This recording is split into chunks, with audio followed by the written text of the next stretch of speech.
अगर मैं पिछले 10 साल को नहीं तो पिछले 5 साल को अगर स्टडी करूँ ना, तो जो हमारे पास जरा सा भी क्वालिटी टैलेंट है ना, ठीक है, वो आपको अनफॉर्चुनेटली सिचुएशन ऐसी बन रही है कि वो आपको इधर रुकता नजर नहीं आ रहा।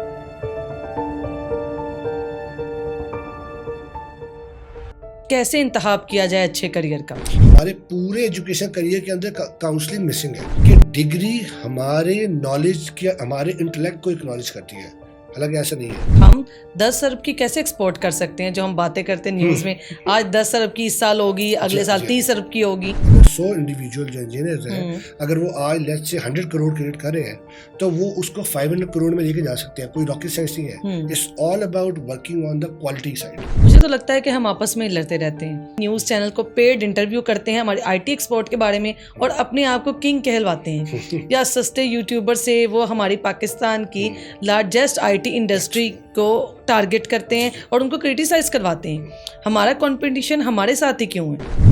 हमारा अनफॉर्चुनेटली मसला ये है, most of the cases I saw, कि जब आपको एक खास लिमिट से ज्यादा मिलना शुरू होता है ना, तो हम वो रायता फैलाने वाला काम करना शुरू हो जाते हैं। हम सही डायरेक्शन में जाने के बजाय ना we start hitting our own self. शायद वो जो मिलियन बिलियन डॉलर्स का काम आपके सिर्फ एक स्टेटमेंट से किसी कंपनी का हिट हो जाए, किसी ग्रुप का हिट हो जाए, तो who is going to responsible for that? ऐसा क्या है जो एआई नहीं कर सकता? अच्छा, मैं इसकी सिंपल एग्जांपल देता हूँ। आपने 10 एक तरह के रोबोट खड़े किए हुए और वो एक विंडो की तरफ भाग रहे हैं। अगर पहले रोबोट ने छलांग लगा दी ना, बाकी 9 भी उस पर छलांग लगाएंगे। अच्छा, that's why that is AI. उसमें जो ह्यूमन इंटेलिजेंस वाला फैक्टर वो इसलिए मिसिंग है ना। हमारे जो एचआरस हैं वो लिंक्डइन के इन्फ्लुएंसर्स बने हुए हैं, तो ना उनके पास एक्सपीरियंस है ना एचआर का बैकग्राउंड है, तो उस चीज को कैसे देखते हैं आप? Quality branding versus just branding, ये बहुत डिसिसिव है। सैलरी पर टैक्स लगा के हमने अपने दरवाजे खुद ही अपने आप पे बंद कर लिए। 3 लाख रुपए जो सैलरी ले रहा है, 3 लाख वाला 50,000 देगा। जो 1 लाख रुपए कमा रहा है वो 16,000 टैक्स दे देगा। उसके अलावा उसके आने जाने का एक्सपेंस, उसका फ्यूल, उसकी सब चीज़ें, वो कैसे अब इस साइड पे आएगा सैलरी पे? अस्सलाम वालेकुम online family, welcome to new podcast episode. मैं हूं आपकी होस्ट रिदा और मेरे साथ आज मौजूद हैं बहुत ही स्पेशल गेस्ट। आज उनसे हम बात करेंगे कुछ आईटी के कुछ अंदर की बातें और उनसे पूछेंगे कि how to choose right career या राइट फील्ड। तो वेलकम करते हैं अपने पॉडकास्ट में Haroon Akhtar, CEO dual labs और को फाउंडर हैं एचआर नॉलेज कैफे। वेलकम करते हैं अपने पॉडकास्ट में इनको। अस्सलाम वालेकुम। वालेकुम अस्सलाम जी, thank you very much Rida for the invite. Thank you so much for your time. I always available. सबसे पहले तो मैं आपसे जर्नी के बारे में शॉर्टली आपकी जर्नी पूछूंगी। आपके तो माशाल्लाह काफ़ी वीडियोस थी यूट्यूब पे, मैंने आपकी जर्नी देखी भी, लेकिन फिर भी एक हमारी ऑडियंस के लिए शॉर्ट सा आपकी जर्नी। मैं क्विकली रिकॉल करता हूँ। बेसिकली शुरू मैं नेटिव गुजरात से हूँ और मेरी जो एजुकेशन है, स्पेशली जो डिग्री से ऑनवर्ड, मैंने PUC-IT से कंप्यूटर साइंसेस किया पहले और एज अ प्रोग्रामर एनालिस्ट ही करियर शुरू किया। बट डिग्री मेरी जो थी दैट वाज अडैप्टिव स्किल, जो मैंने जैसे कहते हैं दुनियावी स्किल सीखी। बट जो मेरी गॉड गिफ्टेड स्किल थी that was to be people's person. और वो आपको मेंटोर अच्छे मिल जाए, हम तो भी कहते हैं कि अगर आपको मुर्शिद तगड़ा है तो you can actually go for a long. तो यही मेरे साथ सिनारियो था कि मुझे मेंटोर्स अच्छे मिले। मैं लकी समझता हूँ अपने आप को। मैंने जो C-Docs कैम्ब्रिज डॉक्स से अपना करियर शुरू किया, was 10th employ at that time. और हमने फिर गेमिंग इंडस्ट्री अल्हम्दुलिल्लाह अपने करियर में मैंने बिल्ड की। E-Bricks as a part of cyber security मैंने कंट्रीब्यूट किया साइबर सिक्योरिटी इंडस्ट्री में। बीइंग पार्ट ऑफ OGI मुझे टाइम वो कंट्रीब्यूट करने का मौका मिला EV की साइड पे और ग्रुप लेवल एक्सपोजर लेने का मौका मिला। तो दैट्स द क्विक जर्नी। अभी सिंस लास्ट 1 ईयर मैं अपनी organisation in a partnership with my pretty dear friend Mubeen Afzal, उसके साथ मैं पार्टनरशिप में ड्यूल लैब्स रन कर रहा हूँ। उसके अलावा वी को founded HR knowledge cafe. Sharab Waqas is with me in running HR knowledge cafe और हमारा कोर पर्पस जो एचआर नॉलेज कैफे का नाम बड़ा सा अट्रैक्टिव सा है, एचआर नॉलेज कैफे जी। ये भी बड़ा इसका क्या बैकग्राउंड है? बैकग्राउंड बड़ा सिंपल सा है कि हमें पहला कंसर्न जो इसके क्रिएट होने का जो चैलेंज था, वो रीजन ये थी असल में कि हम जब किसी भी करियर फेयर में मूव करते थे ना, देखने के लिए कि क्या नया है। अब अच्छा, मेरे शराज वकास की केमिस्ट्री भी ऐसे मिली कि जैसे आई वाज हंग्री टू सी कि क्या नया मार्केट में आ रहा है, क्या नया चल रहा है मार्केट में। तो उन्हें भी मैं देखता रहा यार कि करिए फिर 2-4 लोग ऐसे हैं जो इसी तरह से रैंडमली कुछ नया सीखने के लिए, कुछ अपडेट्स मार्केट में देने के लिए जे कीप मूविंग अराउंड। हम पहली दफ़ा ऐसे मिले। आइडियली तो अगर देखूं तो हमारी कोई कंपनी कॉमन नहीं रही, कोई इंस्टीट्यूशन कॉमन नहीं रहा, हमने किसी कंपनी में इकट्ठे ऐसे काम नहीं किया। लेकिन द गोल वाज कि प्रैक्टिकली इसको रिड्यूस करने के लिए जो इंडस्ट्रियल एकेडमिया गैप है, हमें कोई स्टेप लेना चाहिए। अब गेम ये थी कि क्या करें, स्टेप कैसे ले। हमने कहा यार सबसे पहले कि लेट्स कॉल मोर एचआर्स, और जो आपके दोस्त हैं उन्हें बुलाएं, जो मेरे दोस्त हैं उन्हें बुलाता हूँ, और बैठ के ना एक्सचेंज ऑफ नॉलेज करते हैं कि हमें और क्या नहीं पता मार्केट के बारे में। तो यहाँ से शुरू किया, और इसलिए क्योंकि हम और कोई फिजिकली तो हमने कहीं बैठा नहीं रहा, तो और casually we want to discuss. ठीक है, कि मैंने देखा कि हम कैजुअलनेस में या इनफॉर्मली हम ज़्यादा ओपननेस के साथ बात कर रहे होते हैं ना, उसमें फियर ऑफ अकाउंटेबिलिटी उससे नहीं होता। ठीक है, तो ऐसे हमने शुरू किया, और पहला इवेंट हमारा था, वी वर 3 people only। दूसरे इवेंट में 11 people, 32, 54, 155, and these are companies, not people, these are companies, 155, then 352, और हमारा जो लास्ट इवेंट था 2023 में, we were 512 companies। तो माशाल्लाह we are one of the largest most vibrant tech HR community in Pakistan, और इसको हम माशाल्लाह हम स्केल कर रहे हैं कि ग्लोबल कॉन्टेक्स्ट में भी हम कंट्रीब्यूट कर सकें। ज़बरदस्त, थैंक यू सो मच। अच्छा, बहुत से लोग हम देखते हैं कि वो IT की तरफ जाते हैं, वो ये सोचते हैं कि IT में स्कोप है, हमें काफ़ी लोग इधर जाते नज़र आ रहे हैं, तो हमें इसी साइड पे जाना चाहिए। लेकिन वो डिग्री लेने के बाद इस चीज़ को पछताते हैं कि हमारा ये पैशन नहीं था, हमने सिर्फ देखा देखी कर लिया। तो कैसे इंतखाब किया जाए अच्छे करियर का? अच्छा, इसमें ना मैं एक बड़ा इंपॉर्टेंट फैक्टर है, इसको मैं थोड़ा सा एक्सप्लेन करना चाहूँगा, और वो 2-3 फैक्टर्स को कवर करेगा। देखिए, आप डिग्री तक, अब पहला डिलेमा तो ये है कि हमारे इंजीनियर्स या इंडिविजुअली एज एन इंडिविजुअल, मैं अगर एक डिग्री में आ गया हूँ, जब मैं मुकम्मल ख़राब हो जाता हूँ ना करियर ट्रैक में, तो तब मैं सोचता हूँ कि मैं इस करियर ट्रैक को चूज़ क्यों किया। उससे पहले तो हम उसके बारे में सोचती नहीं ना। मतलब आपको अगर आप देखें इन एट लार्ज, हमारे पूरे एजुकेशन करियर के अंदर काउंसलिंग मिसिंग है, काउंसलिंग है ही नहीं अनफॉर्चुनेटली। ठीक है, तो अच्छा, एक तो प्रॉब्लम रूट कॉज है। अब कैसे की तरफ आते हैं, देखिए, एम्प्लॉयबिलिटी एज पर रिसर्च और the data we have through our different noble platforms, अगर इस वक्त कोई 25 से 30 हज़ार के करीब टेक इंजीनियर्स हैं जो आपके ग्रेजुएट आ रहे हैं, उसमें से हार्डली 10 to 12% है जो एम्प्लॉयबल है डायरेक्टली। I mean, अगर A+ इंजीनियर आपने उठाने हैं तो दे आर हार्डली A+ में जो है वो ये 10% होंगे। 30,000 इंजीनियर अगर आ रहे हैं तो वो 30,000 इंजीनियर का 10% 3,000 बन रहा होगा। अच्छा, मुझे याद है कि पिछले साल में एक क्वार्टर के अंदर तकरीबन 28-2900, सो अराउंड 3,000 न्यू कंपनीज 3 महीने के अंदर SCCP के साथ रजिस्टर हुई हैं। ठीक है, तो आप खुद ही रेशो देख लें, 3,000 आपके पास एम्प्लॉयबल है और 3,000 कंपनी रजिस्टर हो रही है, तो ग्रोथ आपने कहाँ से करनी है? तो लेकिन कंपनीज, इतनी कंपनीज बंद भी हुई, अगर 3,000 खुली हैं तो उसमें से 2,500 तो बंद हो गई होंगी। एग्जैक्टली, मैं उस तरफ ही आता हूँ। देखिए, अब इसमें डिलेमा क्या है, एम्प्लॉयबिलिटी तो चलो 10% आपने निकाल दिए, अब जो बाकी लोग हैं उनमें कितनी दुनिया है जो सिर्फ ये वेट कर रही है कि मेरे लिए, अगर मैं CS डिग्री में आ गया हूँ, अब मुझे CS की ही नौकरी मिलेगी जो मैंने वो करनी है।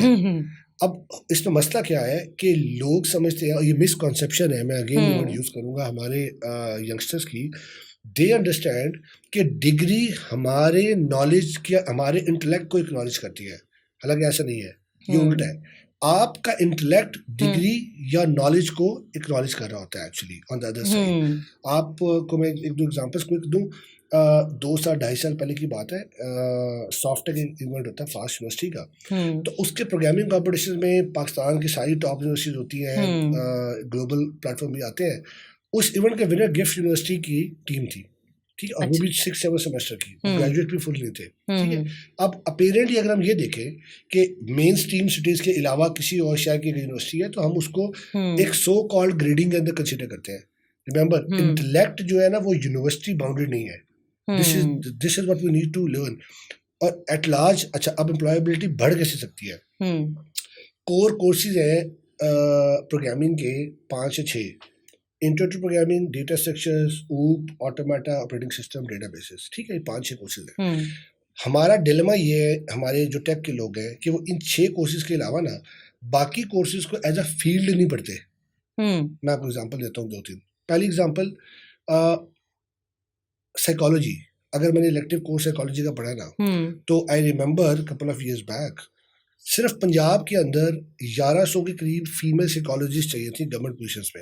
अच्छा। पोजीशंस वेकेंट है, बंदियां नहीं है अवेलेबल। हालांकि अच्छा वो अवेलेबल है, बट उन्होंने कभी उस कोर्स को इस एंगल से देखा नहीं कि ये पूरी फील्ड है। ठीक है, सीएस के ही लोग। अच्छा, ये भी तो ऐसा हमारी यूनिवर्सिटीज का कितना बड़ा रोल है कि वो मार्केट की डिमांड नहीं देख रही। हाँ, कि मार्केट की क्या डिमांड है, उसी लिहाज से हम अपनी वैकेंसीज रखें, उसी लिहाज से हम रखें कि हमारे इतने स्टूडेंट्स हमने हर साल लेने इस फील्ड के। मैं ये पॉइंट पूरा करता हूँ, इसके बाद आपने ये क्वेश्चन दोबारा रिपीट करना है। I will answer that actually, वो भी एक जरूरी पॉइंट है। ठीक है। अच्छा, इसी तरह से आप स्टैटिस्टिक्स पढ़ते हैं, फाइनेंशियल मैनेजमेंट पढ़ते हैं, डिस्क्रीट मैथमेटिक्स, ये कोर्सेज बच्चे पढ़े होते हैं। ठीक है, I am a statistics student. आपने तो गुड आइडिया अबाउट। ठीक है, अगर आपने 3-4 सब्जेक्ट्स पढ़े हैं ना दुनिया की जिस भी डिग्री में, आप पाकिस्तान के किसी भी अच्छे बैंक में 17 स्केल की एमटीओ पोजीशन सिक्योर कर सकते हैं। प्रॉब्लम ये है कि हम सीएस में ही नौकरी करने के लिए 6 साल बैठे रहेंगे, लेकिन हम ये नहीं देखेंगे कि एक अच्छा प्रोग्रेसिव करियर इन्हीं सब्जेक्ट्स में पढ़ लिए हुए हैं उनसे शुरू हो सकता है, क्योंकि हमने पर्सपेक्टिव ही नहीं बिल्ड किया उन कोर्सेज को एज अ फील्ड देखने के लिए। ठीक है, और there are so many other examples I can go on and on. अच्छा, अब मैं आपके वाले पॉइंट पे आता हूँ कि यूनिवर्सिटीज़ का इसके अंदर किस तरह का रोल है क्या। ठीक है, यूनिवर्सिटी में कोई एक पॉइंट तो होगा ना जहाँ से बच्चों के career counselling, student counselling, industrial academia licence पे काम होता है। अब आजकल हर यूनिवर्सिटी में कोई ना कोई डिपार्टमेंट है, एक्टिव पैसिव डिपार्टमेंट है। ठीक है, डिलेमा क्या है? डिलेमा ये है कि उन्हीं unfortunate most of the cases, again मेरी पूरी टॉक में हमें ये याद रखना है और ये ऑडियंस नीड टू अंडरस्टैंड, 5 उंगलियां बराबर नहीं है, तो ऑलवेज अप्लाई दैट रूल। किसी को टारगेट नहीं किया जा रहा, इट्स ओवरऑल। अच्छा, मोस्ट ऑफ द केसेस मैंने देखा है कि वो जो एक करियर काउंसलर है या स्टूडेंट एक बॉडी, वो student department, student counselling department का जो हेड है, आप उनसे जाके पूछें कि भाई अगर आपको नौकरी स्विच करनी है तो what next 5 opportunities you have for yourself. अभी तक मुझे इस सवाल का सेटिस्फैक्टरी आंसर किसी भी इंडिविजुअल से नहीं मिला थ्रू आउट पाकिस्तान। ठीक है, तो उस बंदे पे आपने 1000 इंडिविजुअल्स की नौकरी का नौकरी मीन के उनको करियर काउंसलिंग उसी ने कंपनीज को एंगेज कर देना। तो जब उसके अपने में वो नॉलेज बेस नहीं है टू दैट लेवल, तो कैसे वो उन स्टूडेंट्स को सेटिस्फाई करेगा, करियर में लेके आएगा। सो इट्स अ डिलेमा, और गवर्नमेंट और the bodies, concern bodies need to think in a bigger picture कि इसको कैसे कनेक्ट करना है। So this is the gap. अच्छा, एक ये भी बड़ा कहा जाता है पाकिस्तान में, अगर किसी को कोई काम नहीं आता तो वो टीचर बन जाए, जो पढ़े वही लोगों को पढ़ाओ। अच्छा, ये भी बड़ा मसला है। अगर वो इतना भी कर ले कि जो पढ़ा है वो पढ़ाए तो फिर भी बड़ी बात है। हमारे यहाँ प्रॉब्लम ये है कि जो कुछ नहीं कर सकता वो टीचिंग में आ जाए। देखिए, मेरे हिसाब से teaching should be the most career oriented job, most career oriented job. आप मुझे टीचिंग के पहले 5-6 टाइटल बताएं क्या होंगे। एक प्रोफेशन में एक टीचर ने ज्वाइन किया किसी यूनिवर्सिटी में, उसके पहले 5-6 टाइटल क्या होंगे। जैसे एक इंजीनियर है, सीनियर इंजीनियर है, प्रिंसिपल इंजीनियर है, स्टाफ है, आर्किटेक्ट है, एसोसिएट डायरेक्टर है, डायरेक्टर, ब्ला ब्ला ब्ला। ठीक है, व्हाट अबाउट टीचर? एक टीचर बेचारा 4, 5, 7, 8 साल लेक्चर में देगा, विजिटिंग लेक्चर। उसके बाद वो पक्का होगा तो मे बी वो ही studied as associate professor. Associate के कोई 5-4 साल गुजारने के बाद 6 साल अगर सही टाइम पे उसको ग्रोथ मिल रही है, he will be a full professor, assistant से full professor, head of department. Actually teacher, senior teacher, very senior teacher, these are the titles. Career oriented तो वो डोमेन है ही नहीं आपके पास अनफॉर्चुनेटली। तो हमें इस पे देखने की जरूरत है। और अभी एक चीज़ मैं जो एक पॉजिटिव साइड में ऐड करना चाहूँगा, एक लॉन्ग टाइम तक, क्योंकि HEC leads this particular thing as an initiative, तो हमें अक्सर ही हम डिफरेंट प्लेटफॉर्म्स पे फीडबैक देता था कि कैसे आप लोगों ने एक क्राइटेरिया रखा हुआ है कि अगर मास्टर्स आपने है, मिनिमम मास्टर्स है, MS या MPhil पढ़ा है, तो only then an individual can be a visiting lecturer even. ठीक है, तो अब IT का डिलेमा ये था कि जो 4 साल की ग्रेजुएशन कर रहा है, उसके बाद वो 2 साल की अगर वो मास्टर्स करता है, फिर भी वो डेवलपमेंट में 0 से ही जॉब शुरू करेगा। ठीक है, और अगर वही ग्रेजुएट 2 साल एक्सपीरियंस लेता है, तो in comparison to the salary और पैकेज वो उस MPhil वाले से 2 साल आगे है। ठीक है, तो केस स्टडी नहीं मैच करती कि इसका नुकसान क्या होता था कि हमारी यूनिवर्सिटीज को मार्केट से एक्सपोजर वाला बंदा पढ़ाने के लिए मिलता ही नहीं था। ठीक है, तो देर आए दुरुस्त है इवेंचुअली, और जो authorities they think of it कि हमें इसको रिलैक्स करना है। तो I recently come to know कि अब अगर आपकी ग्रेजुएशन 16 ईयर ग्रेजुएशन है और मिनिमम 3 इयर्स का मार्केट एक्सपीरियंस है, तो आप पाकिस्तान की किसी भी यूनिवर्सिटी में एज ए विजिटिंग लेक्चर पढ़ा सकते हैं। सही। It's a good step, that's what I want to say. जैसे आपने कहा कि 25,000 स्टूडेंट हैं, 10 से 12% ही निकलते हैं, तो इस सारी कैलकुलेशन से हम 10 अरब की कैसे एक्सपोर्ट कर सकते हैं? जो हम बातें करते हैं न्यूज़ में, आज 10 अरब की इस साल होगी, अगले साल 30 अरब की होगी, वो कैसे पॉसिबल है? अच्छा, इसमें जो सबसे इम्पोर्टेंट चीज़ समझने वाली है ना, वो पॉइंट है, जैसे हम अक्सर आईटी कंपनीज में लोगों बच्चों को समझाते हैं ना कि number of hours effort versus number of productivity hours. आपको पाकिस्तान में या आईटी फील्ड दुनिया की वाहिद इतनी क्यों इसमें हाईली पेड स्किल है, क्योंकि क्रिएटिव फील्ड, ठीक है। आपको ऐसे बंदे मिलेंगे जिनका 2 साल का number of years of experience है, लेकिन प्रोडक्टिविटी लेवल 10 साल का है। ऐसे ही है। On other side number of years of experience 10 साल का है, बट प्रोडक्टिविटी लेवल 2 साल का है, ठीक है। तो इस वेरिएशन की वजह से ना आप ये बात क्लेम कर सकते हैं एट वन साइड, अगर आप एक जितना भी आप ग्रेजुएट क्रिएट कर रहे हैं, अगर उसकी क्वालिटी इंप्रूवमेंट पे आप काम कर रहे हैं, तो वही जो एक 100 बच्चा, लेट्स से अगर 100 इंडिविजुअल जो इंजीनियर्स हैं, अगर वो आज लेट्स से 100 करोड़ क्रिएट कर रहे हैं, तो वो उसको 500 करोड़ में लेके जा सकते हैं। कोई रॉकेट साइंस नहीं है, it's all about working on the quality side to raise the productivity, ठीक है। अच्छा, इसके पीछे कुछ फैक्ट्स एंड फिगर्स भी है। जब हम ये फिगर्स देते हैं ना कि ये इंडिविजुअल जो है वो इतने, हम एज ए नेशन या एज ए कंट्री इतने पैसे, इतनी वैल्यू एडिशन कर रहे हैं। अब आप उसमें कुछ फैक्ट्स एंड फिगर्स देखें। सबसे पहले कि freelancing, we are the 3rd और 4th largest community of freelancers in the world. ये उसका सारा जो रेवेन्यू आ रहा है उसको भी इस कैटर में लेके आते हैं। फिर आपके पास जो भी बड़े बड़े जो प्लेयर्स हैं मार्केट में, if you see the way they are contributing in different countries, तो वो भी ऑब्वियसली इसमें कैटर होता है। और फिर आपको पता है आर्ट के अंदर हम, अगर मैं गलत नहीं हूँ तो 2nd नंबर पे globally we are the most expensive work providers in the world. आप मेरे ख्याल 2-3 ऐसे ऑस्कर्स हैं, अगर मैं गलत हूँ, जो पाकिस्तान के इंडिविजुअल्स को मिल चुके हैं जिस भी प्लेटफॉर्म पे वो काम कर रहे हैं।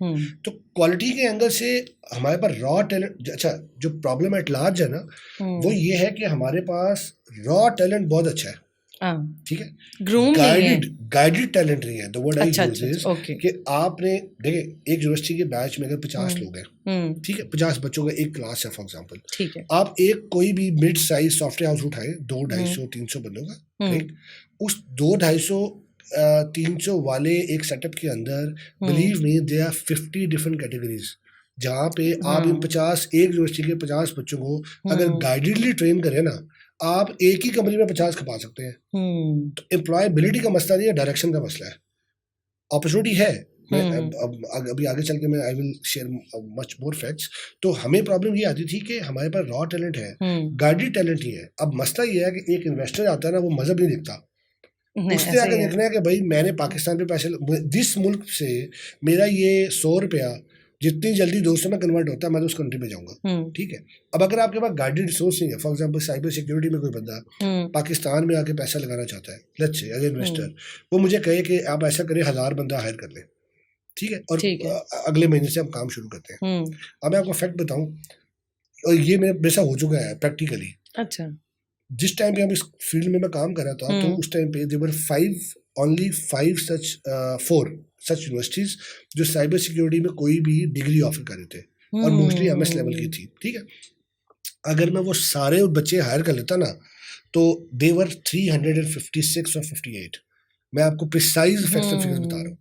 देवर ओनली 5 और 6 सच कंपनीज जो पाकिस्तान में ए क्वालिटी का साइबर सिक्योरिटी का काम कर रहे थे। If I hire all of them, they were hardly 470. तो इन्होंने भी डिमांड नहीं देखी मार्केट की। देखिए हमारे पास टोटल 1000 का पूल नहीं है, और ये मैं भी एक क्लाइंट की बात कर रहा हूँ।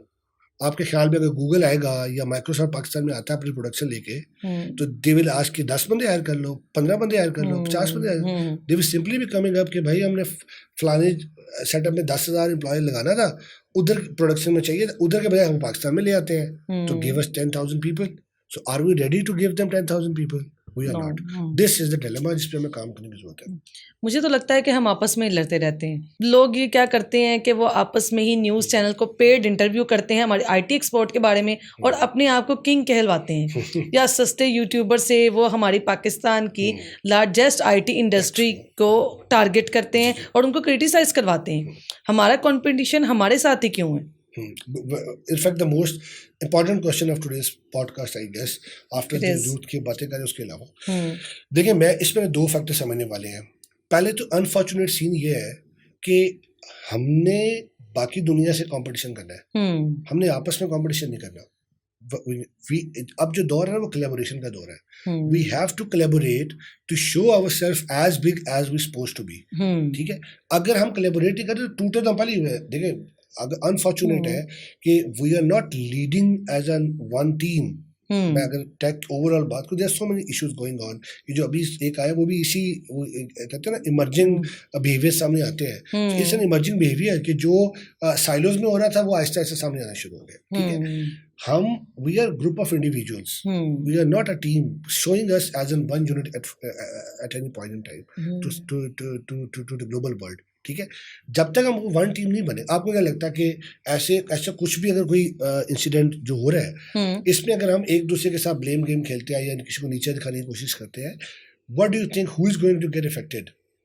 Pakistan is going to affected. ये पॉइंट समझने की बात है। हमारा मसला देखिए, एक लाइफ लॉन्ग लेसन आपको बताता हूँ। आप जिंदगी में कुछ भी करने जा रहे हैं, स्टेप कोई भी स्टेप उठाने लगे ना, 2 चीजें हमें जेल में रखनी है। एक है थॉट प्रोसेस, आप वो काम करने के लिए कोई ना कोई थॉट प्रोसेस रन कर रहे हैं, और दूसरा है उसका इम्पैक्ट एनालिसिस कि उसका कुछ ना कुछ इम्पैक्ट तो है। अगर आपने ये इम्पैक्ट का उस इम्पैक्ट का 4 पैसों के लिए, किसी छोटी सी लिवरेज के लिए, किसी शॉर्ट टर्म बेनिफिट के लिए आपने उस इम्पैक्ट को ख्याल में नहीं रखा, कंसिडर ही नहीं किया, जो आपके एज अ नेशन लेवल पे आपको हिट करने जा रहा है। कितना अनफॉर्चुनेट है ये। ठीक है, देखिए एक खास लिमिट से आगे ना अल्लाह अगर आपको देता है ना, तो ये मेरा बिलीव है एक्चुअली कि एक खास हद से ज्यादा जब रब आपके साथ किसी की जरूरत जोड़ता है ना, तो वो उसकी खास अता होती है। ठीक है, स्पेशली, और वो अता तब तक चलती है जब तक आप उसका पे बैक करते रहते हैं। ठीक है, आपकी रिस्पॉन्सिबिलिटी उतनी मल्टीप्लाई हो जाती है। हमारा अनफॉर्चुनेटली मसला ये है, most of the cases I saw, कि जब आपको एक खास लिमिट से ज्यादा मिलना शुरू होता है ना, तो हम वो रायता फैलाने वाला काम करना शुरू हो जाते हैं। हम सही डायरेक्शन में जाने के बजाय ना we start hitting our own self. तो दिस इज रॉन्ग। इसलिए आप एक शॉर्ट टर्म बेनिफिट तो ले लेंगे, शायद वो जो मिलियन बिलियन डॉलर्स का काम आपकी सिर्फ एक स्टेटमेंट से किसी कंपनी का हिट हो जाए, किसी ग्रुप का हिट हो जाए, तो who is going to responsible for that? ये हम नहीं सोचते पहले। We need to think about that actually. बिल्कुल ऐसे ही। And this happens very wrong, by the way. It is wrong, definitely. और हमारी आईटी इंडस्ट्री की हम बात करते हैं कि ग्रो नहीं कर रही, इसमें इतना एक्सपोर्ट नहीं है, लेकिन सैलरी पर टैक्स लगा के हमने अपने दरवाजे खुद ही अपने आप पे बंद कर लिए। 3 लाख रुपए जो सैलरी ले रहा है, 3 लाख वाला 50,000 देगा, जो 1 लाख रुपए कमा रहा है वो 16,000 टैक्स दे देगा। उसके अलावा उसके आने जाने का एक्सपेंस, उसका फ्यूल, उसकी सब चीज़ें, वो कैसे अब इस साइड पे आएगा सैलरी पे? अच्छा, वो तो कहेगा मैं बाहर चले जाऊँ कि नहीं। एक बड़ा अनफॉर्चुनेट सा सीन है, मैं और ये मेरा 100% मेरा अपना ओपिनियन है, and I may be 100% wrong in that, लेकिन आपके प्लेटफॉर्म के तवज्जो से I want to share this scenario जो मेरी ऑब्जर्वेशन है। देखिए, हो ये रहा है कि जब आप किसी पे डिपेंडेंट होने शुरू करते हैं ना, एज एन इंडिविजुअल और एज ए नेशन, ठीक है, तो वो आहिस्ता आहिस्ता ना आप पे अपना हक जमाना शुरू करता है। सही, हमने पहले अपने मिनरल्स गवाए, हमने जो अल्लाह ने कुदरत ने हमारे ज़ेरे ज़मीन असासे दिए हुए थे, we start losing those assets सबसे पहले। ठीक है, अच्छा, उन एसेट्स के बाद जो दूसरा सबसे बड़ा एसेट है ना, जो आपको एज अ ब्लेसिंग मिलता है, वो है ह्यूमन रिसोर्स। सही है, अब अगर मैं पिछले 10 साल को नहीं तो पिछले 5 साल को अगर स्टडी करूँ ना, तो जो हमारे पास जरा सा भी क्वालिटी टैलेंट है ना, ठीक है, वो आपको अनफॉर्चुनेटली सिचुएशन ऐसी बन रही है कि वो आपको इधर रुकता नजर नहीं आ रहा। इधर मीन हमारे अपनी कंट्री पे। ठीक है, और if we call it as an systematic brain drain, तो this is something which is happening very plannedly, मुझे ऐसा लगता है। ठीक है, और अगर आपके वहाँ यही टैलेंट एक मेजर चंक यहाँ से चला जाएगा, ठीक है, तो पीछे जो बच जाएगा वो तो पहले ही उनके सर पे चल रहे हैं। How you can expect from them कि वो आपके या कंट्री के स्टेक के लिए you expect something good is coming up? No, nothing will come up right. तो ये बहुत बड़ी अनफॉर्चुनेट सिचुएशन है मेरे ख्याल में। इसको जिस कहते हैं ना कि वो वॉर बेसिस के ऊपर स्टेप्स लेके तो कुछ उस तरह से फिक्स करना चाहिए। तो इसको टेकअप करना पड़ेगा because I secure dart scholarship like 3 years back, और उस स्कॉलरशिप में मेरा जो पॉइंट ऑफ स्टडीज है ना, जो मैं रिसर्च करना चाह रहा था, वो था ये कि पाकिस्तान में जो सिस्टमैटिक ब्रेन ड्रेन हो रहा है उसको जर्मन और यूरोप की जो डिफरेंट नेशंस हैं वो किस तरह से बैलेंस आउट कर रही है। I want to learn that, I would like to get something done over here. Covid आ गया, चीजें चेंज हो गई, I start doing my own, तो इसलिए I didn't go for that, but ये प्रॉब्लम है, we need to work on that. As a HR professional आप क्या देखते हैं कि एम्प्लॉय को हायर करने की मेन रिक्वायरमेंट क्या होनी चाहिए? कौन सा बेसिक स्किल होना चाहिए जो आप पहले देखते हैं? अच्छा, ये इसमें अगर मैं बहुत सोफिस्टिकेटेडली इसका आंसर करूँ टू द डॉट, तो बेसिकली 3 एंगल्स हमें चाहिए, 3 कैटेगरीज में हम एक बंदे को इवैल्यूएट करते हैं। सबसे पहली चीज़ है उसको एक bare minimum level of technical skill वो तो होनी चाहिए जिस भी फील्ड है, ठीक है, वो आर्ट है, वो डेव है, वो बिजनेस है, वो मार्केटिंग है, वो IT, व्हाटएवर द फील्ड है, ठीक है। दूसरा आता है एनालिटिकल स्किल्स, प्रॉब्लम सॉल्विंग, ठीक है। अब सिंपल सा सिनेरियो बता देता हूँ। आपके ख्याल में गूगल में आप इंटरव्यू देने जाए तो गूगल आपसे क्या पूछेगा? जस्ट एज एन आपसे पूछेगा कि फॉर एग्जांपल आपको क्या गूगल क्लाउड पर काम करना आता है या जीमेल कैसे काम करती है, ये बताएंगे। भाई वो तो बना चुके हैं। वो आपको जिसके लिए हायर करना चाह रहे हैं 99% आई एम श्योर कि उन्हें खुद नहीं पता कि इसने इन्वेंट क्या करना है, ठीक। तो वो आपको किस स्किल पे हायर करेंगे? They will solely evaluate you on the ability of your own intellect. कि अल्लाह ने जो आपको 8 ग्राम का भेजा दिया है ना, उसका आपको कितना इस्तेमाल आता है, ठीक है। ये इस जस्ट लाइक, अच्छा क्यों? क्योंकि उन्होंने आपको उठा के टीम में डालना है, उस टीम में R&D हो रही है, उस R&D में आप 2% आउटकम देंगे या 200% आउटकम देंगे, वो उस सिचुएशन में जाके आपको पता चलेगा, ठीक है। तो इसलिए analytical ability is core. Even कुछ सिचुएशन में टेक्निकल से ज्यादा एनालिटिकल में फोकस होता है, ऐसे ही है। Third important factor is cultural fitness. अब ये कल्चरल फिटनेस मैं अलग से कैटेगोरिकली इसलिए कह रहा हूँ कि हमारे अनफॉर्चुनेटली इंजीनियर्स या रॉ टैलेंट को सबसे ज्यादा इस पर फोकस करने की जरूरत है। एक फनी सिचुएशन है, बताना जरूरी है। अल्फा टावर में मैं लेट्स से 4th फ्लोर पे बैठ के एक बंदे को इंटरव्यू किया, हो चुका इंटरव्यू, वो ऑफर लेटर साइन करने आया है, उसने उसे लेटर साइन कर दिया है और कि जी मैं आपको 2 हफ्ते बाद ज्वाइन करूंगा। 15 मिनट के बाद लंच ब्रेक थी। अब मैं 16th फ्लोर पे अपने एक दोस्त के साथ खाना खाने के लिए as an HR, I know him, मैं उसके पास गया तो वो इंटरव्यू देने वहां बैठा हुआ था। अच्छा। आप मुझे एक बात बताएं, विद विच कॉन्फिडेंस और with which trust level that person give me an commitment कि मैं 2 हफ्ते के बाद आपको ज्वाइन कर रहा हूँ, अगर आपने अभी किसी और जगह पर इंटरव्यू देना है। तो एथिक्स का बहुत सीरियस प्रॉब्लम है, we need to work on that very severely. और ये एथिक्स में स्पेशली आपकी बल्कि एक मैं यहाँ शेयर करना चाहूँगा एज एन थ्योरी, मैनेजमेंट में एक प्रॉपर थ्योरी है इस चीज़ से रिलेटेड, क्योंकि दुनिया में ना 4 तरह के एम्प्लॉयज होते हैं। आप जिस मर्जी जगह पे जो जॉब कर रहे हैं ना, 4 में से किसी एक कैटेगरी में फॉल करेगा। टेक्निकली गुड, कल्चरली गुड, आप उसको हायर करते हैं, उसे काम लेते हैं। टेक्निकली अबव एवरेज और even below average and culturally good, आप उसको हायर करते हैं, उसको ग्रूम करते हैं, ट्रेनिंग का उसको अप टाइम देते हैं, रैंप अप टाइम, और फिर वो आपके पास अच्छा कंट्रीब्यूट करता है। सही। टेक्निकली भी फारिग, कल्चरली भी फारिग। ऑब्वियसली इस ऑब्वियस की बंदा लॉस देगा तो उसको आप नहीं हायर करेंगे। 4th category is technically super genius, culturally pathetic. अच्छा। मैनेजमेंट कहती है don't fire him, shoot him, क्योंकि that person is going to ruin your the main environment of the business, ठीक है। आप एक बंदा जो 10 बजे आपने एक मीटिंग प्लान की हुई है, वो रोज ही 12 बजे आता है, ये आपकी टीम कितनी देर वेट करेगी? सो cultural fitness is a clear concern. Ethics के ऊपर बात करना इज वेरी इंपॉर्टेंट। और हम अनफॉर्चुनेटली ये वो चीजें हैं जो AI ने कुछ नहीं करना, वो किसी उस्ताद ने आके आपको नहीं बताना। वो कुछ चीजें ऐसी है जो आपकी from your with in comes out, right. उसमें हमें थोड़ा सा कंटेंट करके तो फिर चलना चाहिए, वो हम नहीं करते हैं। अच्छा, AI की हम आजकल बहुत बात सुन रहे हैं कि सब कुछ AI करेगा, AI के ऊपर छोड़ दो, लेकिन ऐसा क्या है जो AI नहीं कर सकता? Excellent question. बल्कि आज के जो जिस दौर से गुजरे उस हिसाब से one of the very relevant question to ask. हर कोई बात करेगा ये क्या कर रहा है, तो I guess this is something interesting.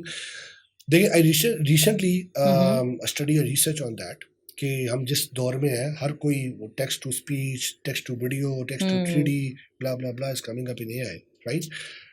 Automation का दौर चल रहा है, चैट बॉट्स ऑटोमेट हो रहे हैं, आपकी सर्विसेज ऑटोमेट हो रही हैं, ऑल दैट। ऐसा क्या है जो नहीं कर सकता और जो कि हमें एज अ स्किल बच्चों को समझना चाहिए? देखिए, कुछ स्किल्स ऐसी हैं जो रूट है to build rest of the skills. For example, हमने कभी भी अडेप्टेबिलिटी एज अ स्किल नहीं पढ़ी, ठीक है? AI can not be adaptive. एक खास एनवायरनमेंट में वो एक खास कंस्ट्रेंट में एक मॉडल को ट्रेन किया जाता है, वो फिर उसी स्कोप में रह के जो आगे कहानी चलाता है, ठीक है? अच्छा, मैं इसकी सिंपल एग्जांपल देता हूँ। आपने 10 एक तरह के रोबोट खड़े किए हुए और वो एक विंडो की तरफ भाग रहे हैं। अगर पहले रोबोट ने छलांग लगा दी ना, बाकी 9 भी उस पर छलांग लगाएंगे। अच्छा, that's why that is AI. उसमें जो ह्यूमन इंटेलिजेंस वाला फैक्टर वो इसलिए मिसिंग है ना, ये खास मॉडल पर ट्रेन है, नहीं तो पहले ही छलांग न लगाता ना, ठीक है? तो अडेप्टिवनेस एक ऐसी चीज है जो हमें सीखनी है as a skill, selling skill. We need to learn कि आपने एनवायरनमेंट, माहौल, कॉन्टेक्स्ट के हिसाब से किसी चीज को सेल करना। अच्छा, ये मैं सेल्स की बात नहीं कर रहा, एक typical sales skill is a different thing. आपने आईटी की सेल करनी अलग है, फार्मास्यूटिकल की सेल करनी अलग है, आपने बायोटेक में कुछ बेचना है वो अलग है, but it's all about selling yourself, ठीक है? हमारे पास कैंडिडेट आते हैं, उनको अपना आप ही नहीं इंट्रोड्यूस। सबसे टफ क्वेश्चन उनके लिए क्या बना? 2 minute introduction in English about yourself, continue start. Believe me, 30 second के बाद थक जाते हैं, उनको लगता है 5 मिनट से बोल रहे हैं। तो 30 सेकंड में उसे ये बताता है माय नेम इज ये, हाँ, इसलिए वही अनफॉर्चुनेट थिंग कि उनके पास अपने से रिलेटेड बोलने के लिए, कनेक्ट करने के लिए उस डेटा नहीं है टू स्पीक आउट, ठीक है? तो ये दिस इज वन थिंग। अच्छा, थर्ड सेलिंग स्किल, देन एक इंपॉर्टेंट फैक्टर और है, वो है इफेक्टिव बिजनेस प्रोफेशनल कम्युनिकेशन। ये चारों वर्ड इकट्ठे जुड़ते हैं। हमारे पास बहुत से लोग हैं जो दे आर वेरी टॉकेटिव, वो आप उनसे दुनिया के टॉपिक बात करें बड़ा अच्छा बोलेंगे। एक तो पहली कैटेगरी है जो इंग्लिश ही नहीं बोल सकती ना, अब ये मैं कैटेगरी करें जो इंग्लिश में बड़ा अच्छा बोलेंगे। तो जैसे हमने पूछा ना कि इंट्रोड्यूस दिस वर्क, जो टेक्निकली किया है, या introduce yourself, they are gone, ठीक है? तो पहले तो उनकी इंग्लिश इफेक्टिव होनी चाहिए, ठीक है? अब आपने उन्हें हायर कर लिया, हायर करके अब आपने जब उन्हें क्लाइंट को प्रेजेंट करना है, 70% फेल हो जाते हैं। क्यों? क्योंकि वो एज अ पैकेज नहीं प्रेजेंट कर पाते अपने आप को। टेक स्किल है, एक टीम में एक खास नंबर ऑफ यूजर एक्सपीरियंस है, ये सब उन्होंने डिफेंड करना है, नहीं कर पाते। वो भी कर लिया, अब नेगोशिएशन स्किल उनमें नहीं है कि भाई ये काम, वो कहेगा ये 8 बंदों का काम है तो तुम अकेले ही कर दो, ये कहेगा हाँ मैं सारा कर लूंगा। They are unable to understand कि अगर ये काम 8 का है तो ये 8 वाले का टाइम लाइन में काम डालना है और बताना है कि एक अलग बंदा है जो करेगा। I am not going to deliver everything, ठीक है? हमारे यहाँ क्या चक्कर है, जी हजूरी। हमने असल में इसमें सोशल नॉर्म्स का बड़ा मसला है। ये भी है ना कि हमें काम मिल जाए किसी तरह, बस जो मर्जी है मिल जाए। वो एक तो ये कॉन्फिडेंस का लैक ऑफ कॉन्फिडेंस है कि हम काम के, और दूसरा मसला है सोशल स्किल्स का। हमने बच्चों को ना कहना सिखाया ही नहीं। मैंने बहुत से सीनियर पोजीशन पे भी देखा है कि हम लोग को ना नहीं कहना आता। और मैं इसकी बड़ी मजे एग्जांपल देता हूँ। आप लाहौर में रास्ता पूछे, ठीक है, जिसको नहीं पता ना वो ज्यादा कॉन्फिडेंस से बताएगा या मुझे दोबारा ना मिल जाए। तो वो हमें ना just say no, yes, no और I don't know and make other person life easier, वो हम नहीं करते, नहीं होता। तो ये वी नीड टू अंडरस्टैंड कि हमने अपने आप को गेज कैसे करना है, हम कहाँ स्टैंड कर रहे हैं। तो ये चीज़ें हैं, कुछ फैक्टर्स हैं जो मैंने गिनवाए हैं। ये फैक्टर्स पे हमें एज अ स्किल अपने आप को ट्रेन करना पड़ेगा। अच्छा, उसके ऊपर आप जो मुझे बिल्डिंग बिल्ड कर ले, ठीक है? अब वो टाइम मैनेजमेंट है, वो जिस पर्टिकुलर डोमेन में आपने जाना है उसके हिसाब से आप नाम बिल्ड कर लें, मसला नहीं है।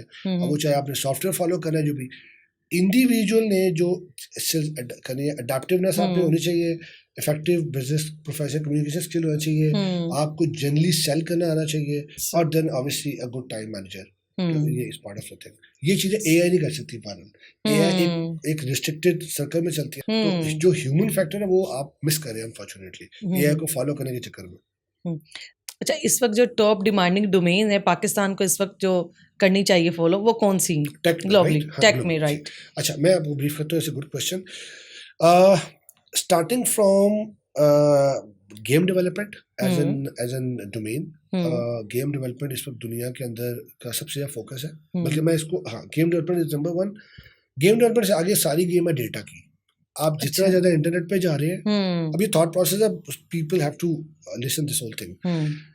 आप जितना ज़्यादा इंटरनेट पे जा रहे हैं सब कुछ ही ऑनलाइन जा रहा है, ठीक है? होम ऑटोमेशन हो रही है, हर चीज डिजिटल हो रही है, ऑल दैट। उतना ज़्यादा डेटा आपका मूव अराउंड कर रहा है, ठीक है? क्लाउड सर्विसेज उतनी ज़्यादा बूस्ट बढ़ कर गई रही हैं, हम्म ठीक है। आपके डेटा से रिलेटेड जितने रोल्स हैं वो हम्म सारे के सारे डेटा एनालिस्ट चाहिए, डेटा इंजीनियर्स चाहिए, एमएल इंजीनियर्स चाहिए। हम्म डेवऑप्स के अंदर अगर आप देखें आपको नॉर्मल डेवऑप्स चाहिए, हम्म CI/CD बेस्ड डेवऑप्स चाहिए, आपको IX based infrastructure as a code एक टर्म होती है वो आपको सही चाहिए। तो ये सारे रोल्स जो है इनमें बहुत हम्म ज़्यादा डिमांड है। अच्छा, अब हम्म जितना ज़्यादा डेटा है उतनी ज़्यादा आपको फिर रिस्क भी है, इनसिक्योरिटी भी है। तो अगर इनसिक्योरिटी है तो आपको साइबर सिक्योरिटी चाहिए। हम्म तो the next logically hmm field is cyber security. Cyber security के अंदर जो वर्टिकल पाकिस्तान में मुझे लगता है कि लोग है ही नहीं, we need to work on those okay different roles. Hmm cyber security से आगे आए तो इस टाइम एक एरिया जिसमें जो हमें कुछ कंपनीज तो हैं लेकिन still as an industry that is ignored भी है, वो हेल्थ टेक है, ठीक है। हेल्थ टेक के अंदर we are not doing much मेरे हिसाब से। बहुत अच्छी कंपनीज हैं दो चार जो अच्छा काम कर रही हैं, पर we need to work more on that, ठीक है। इसी तरह से अगर आप हेल्थ टेक के अलावा देखें, फिर मैंने वो बात की आजकल ये जो AR VR का जो काम है मेटावर्स के अंदर बहुत ज़्यादा, मेटा अगेन ये एक तरह से गेमिंग का एक आगे सब डिवीजन बन हम्म जाती है, वर्टिकल बन जाता है। तो मेटावर्स के अंदर इस वक्त दुनिया बहुत ज़्यादा काम जो है ना वो एक्सपेक्ट कर रही है, स्पेशली जो आपकी गल्फ की मार्केट है उसमें बहुत ज़्यादा काम हो रहा है। फिर real estate tech, real estate real plus tech estate में ना रियल स्टेट में जो टेक्नोलॉजी का काम है वो नहीं है, और उसमें बहुत बड़ा गैप है असल में ऐसा पाकिस्तान है में। दुनिया पूरी चाह रही है और आपने जहरी बात है हम्म काम अपने से डेवलप्ड नेशंस को दे रहे हैं ना, तो उधर बहुत बड़ा गैप है और वो हम कोई उस तरह से एज अ ऑर्गेनाइज्ड एफर्ट वो नज़र नहीं आता। गेमिंग की अच्छी बात यह है कि स्ट्रेटजिकली पिछले 3 4 5 सालों के अंदर हमें गेमिंग में बूस्ट नज़र आया है एज एन वर्क होते हुए, ठीक है। बाकी एरिया जो है ना वो एज एन इंडस्ट्री उसमें एफर्ट नज़र नहीं आती है। मुझे अपने नज़र नहीं आया कि कोई गवर्नमेंट ने कोई फेयर करवाया हो, गवर्नमेंट मीन के अथॉरिटीज से एट लार्ज कि डेटा साइंस का फेयर हो रहा है। पाकिस्तान की सारी सिर्फ डेटा साइंस की कंपनियां जो आ रही हैं, साइबर सिक्योरिटी का फेयर हो रहा है।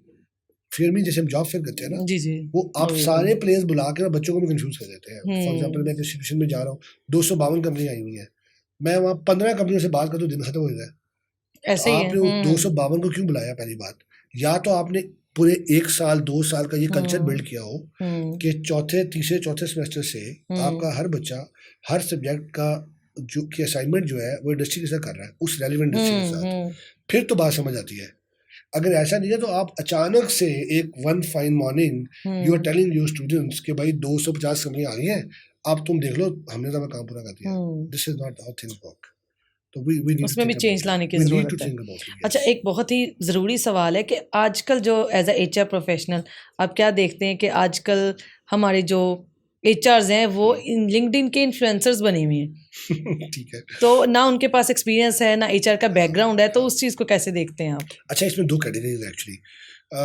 एक कैटेगरी वो है कि जिनके पास HR का बैकग्राउंड भी है, नॉलेज भी है और वो इन्फ्लुएंसर नहीं है, एक तो वो कैटेगरी है। तो दूसरी कैटेगरी वो ये है कि जिन्होंने लर्निंग की तरफ एफर्ट ज़्यादा लगानी है, वो लर्निंग के बजाय अपनी ब्रांडिंग की तरफ एफर्ट ज़्यादा लगा रहे हैं, ठीक है।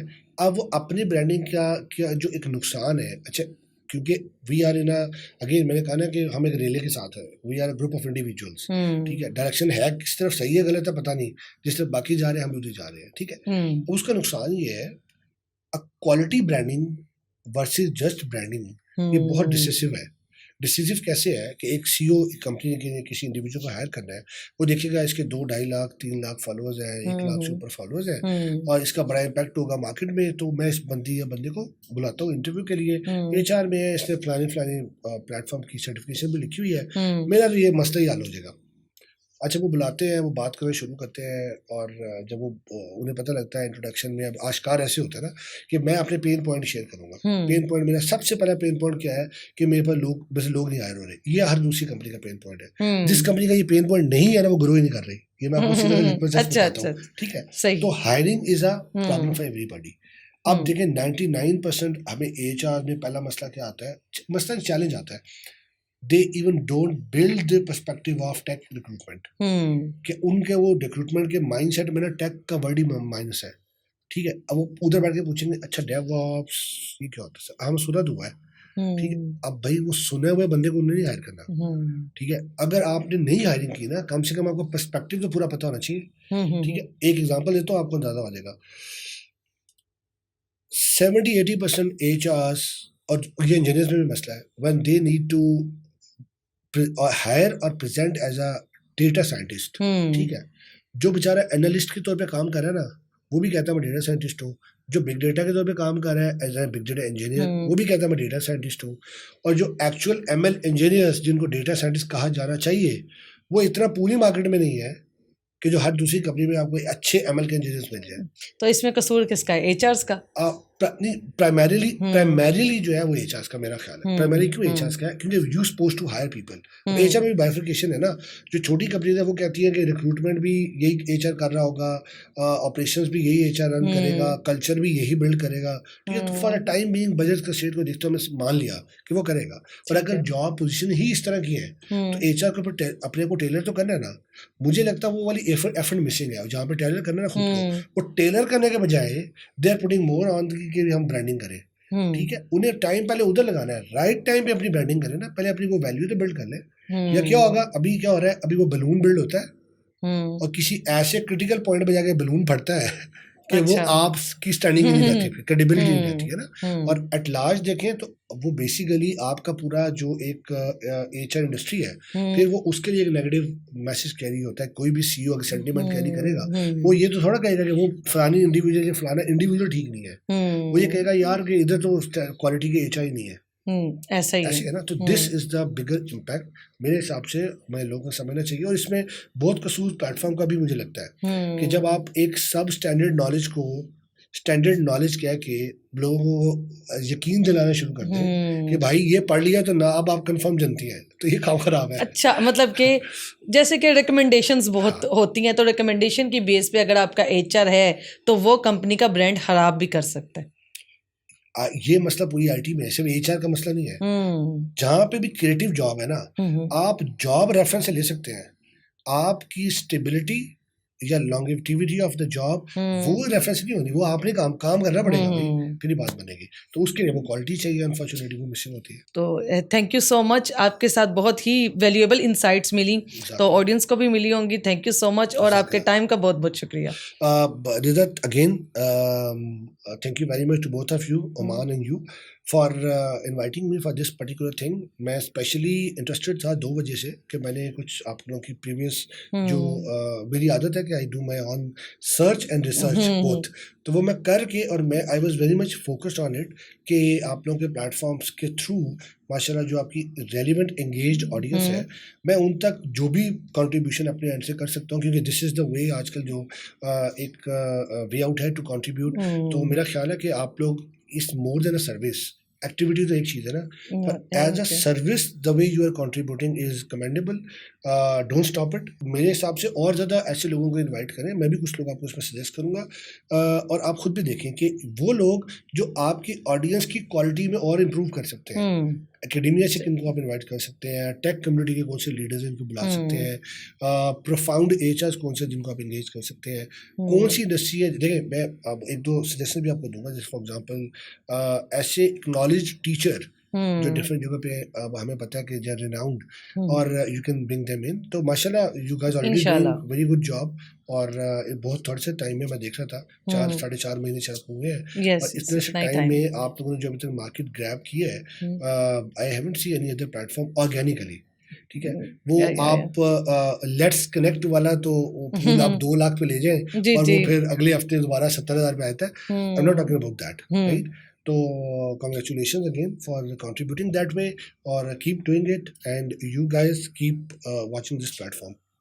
Thank you so much, thank you. तो ये था आज का पॉडकास्ट। हमारी वीडियो को लाइक करें और शेयर करें। थैंक यू, अल्लाह हाफिज़।